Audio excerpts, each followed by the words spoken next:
Good morning to you, and I'm so sorry for this thank loss. you. I mean, imagine you must be in shock this morning, as everyone is. Yeah, it's a real privilege actually to be here and to be able to talk about her life and sort of share sort of my understanding of her, because we were very, very unlikely friends. Right.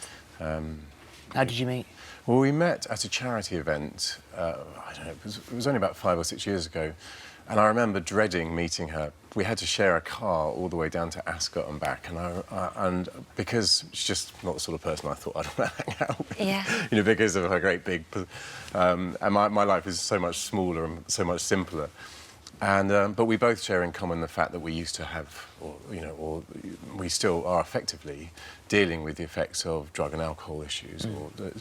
I used to drink too much and other stuff. And I stopped 10 years ago, so people wanted to sit me next to her as a good influence because she was trying to stop herself. And we hit it off. It was just amazing. We were inseparable, even when we got there. And I've remained really close to her ever since.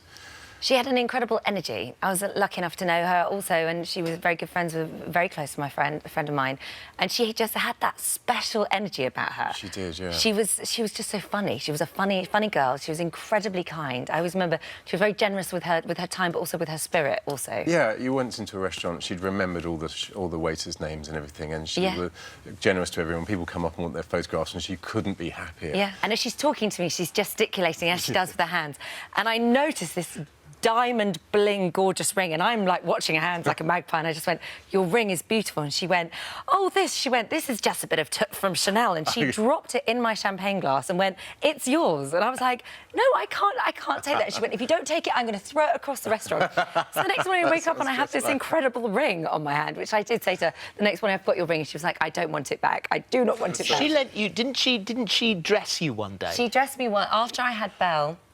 And again, this was just her a kind way. I remember I just had Belle 2 months beforehand, and I had this event to go to, and I was feeling quite big and dumpy because I was still breastfeeding. I had this big baby and I was massive.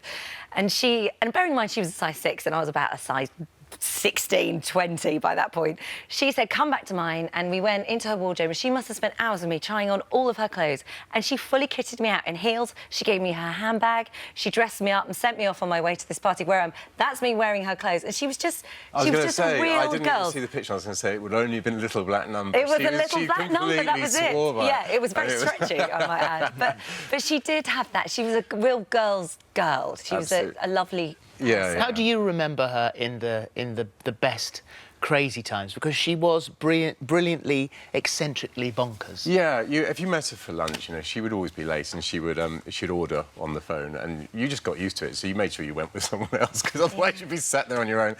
And then she'd arrive just as the food arrived, and it was always, you know, a bit of fish with nothing else. You know, and then she would often throw the rolls around. And I'm not just saying that this was once it happened. It was just that you got used to the fact that she would always want to be the centre of attention. There was always perhaps somewhere, either in her mind or in real life. And so occasionally I go, oh, there aren't perhaps, you know. And then there were. They just appeared. How did she take the fact that she was diagnosed with that benign tumour? I mean, that frightened her, didn't it? Yeah.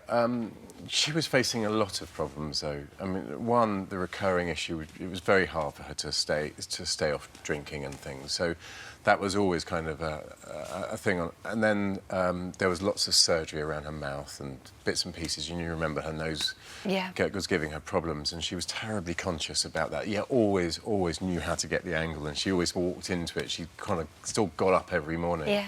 And then there was this on top. And so it was benign, but it was another worry. But it was just, on top of everything, she also was never comfortable with becoming an older person. You know, it was hard for her to see herself in that role. And she was very frail. Yeah, and when was the last time you saw her? I haven't seen her for over a month, and it's been hard to reach her. And with people like this, you have to sort of let go with love. You can't badger them, you know, especially because I could see through her behaviour. So I would be the last person she would call when she was sort of misbehaving. Had she got back into that dark place? Well, I know that every time I didn't hear from her, that's where she was. And then I'd send her a little text, and you always had to be careful when you sent her a text, because you had to be ready to receive the phone call, because the phone call would come back immediately and you were there for an hour, and you couldn't get it because she had so much to talk about.